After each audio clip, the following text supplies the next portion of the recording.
మనకున్నటువంటి 12 రాశులలో ప్రతి రాశికి రాశ్యాధిపతి ఉంటాడు. ప్రతి నక్షత్రానికి నక్షత్రాధిపతి ఉంటాడు. ప్రతి లగ్నం ఒక స్పెషల్ క్యారెక్టరిస్టిక్ ఉంటుంది.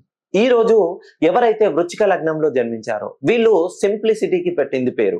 సైలెంట్ గా ఉంటారు, ఇన్నోసెంట్ గా ఉంటారు, డీసెంట్ గా ఉంటారు, మోర్ ట్రాన్స్ఫర్మేటివ్ గా ఉంటారు. ఏ ఇన్ఫర్మేషన్ ని ఇతరులతో ఎక్కువగా చర్చించరు, కానీ ఎదుటి వాళ్ళని అంచనా వేయడంలో వీళ్ళు ముందుంటారు. ఎవరితో అయితే మనం ట్రావెల్ చేస్తామో, ఉదాహరణకి ఒక భార్యాభర్తలు, వీళ్ళిద్దరిట్లో ఒక్కరిది వృచ్చిక లగ్నం అయింది అనుకోండి, ఒక్కరిని అంచనా వేయడంలో, వాళ్ళ రిలేటివ్స్ ని అంచనా వేయడంలో, వాళ్ళు చేసే వ్యాపారాన్ని అంచనా వేయడంలో, వాళ్ళు చేసే ఉద్యోగాన్ని అంచనా వేయడంలో, వాళ్ళు విదేశాలకు వెళ్ళడంలో, ఎంత వరకు ఏదైనా పెట్టుబడులు పెడితే దాంట్లో లాభం వస్తుందా లేదా నష్టాన్ని సవిచూస్తామా, ఎవరితోటైనా సహవాసం అనగా ఫ్రెండ్షిప్ చేస్తే వీళ్ళు మనల్ని ఒక మంచి వేలో డిజైన్ మంచి వేలో నడిపిస్తారా, లేదా ఎప్పటికప్పుడు వీళ్ళు మన దగ్గర నుండి ఏదో ఒకటి ఎక్స్పెక్ట్ చేస్తూ ఉంటారా.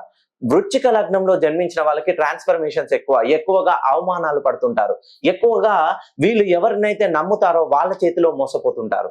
వ్యాపారాలు చేస్తారు, దగ్గరి బంధువులతో, రక్త సంబంధికులతో ఎక్కువగా విభేదాలు ఏర్పడతాయి. అయితే వృచ్చిక లగ్నంలో జన్మించిన వాళ్ళు ఎంతైతే దెబ్బతింటారో, ఒక రబ్బర్ బంతిని మనం ఎంతైతే గట్టిగా భూమికేసి బాస్తామో దానికి రెట్టింపు వేగంతో పైకి ఎదుగుతారు. వృచ్చిక లగ్నంలో జన్మించిన వాళ్ళు కూడా మీ జీవితంలో మిమ్మల్ని ఎవరైతే అవమానపరిచారో వాళ్ళకు తలదన్నేలాగా మీ జీవితంలో మార్పు అనేది మొదలవబోతుంది. మీరు జన్మతః వృచ్చిక లగ్నంలో జన్మిస్తే ఒక్కసారి మీ డేట్ ఆఫ్ బర్త్ ని, మీ పేరుని నాకు పంపివ్వండి.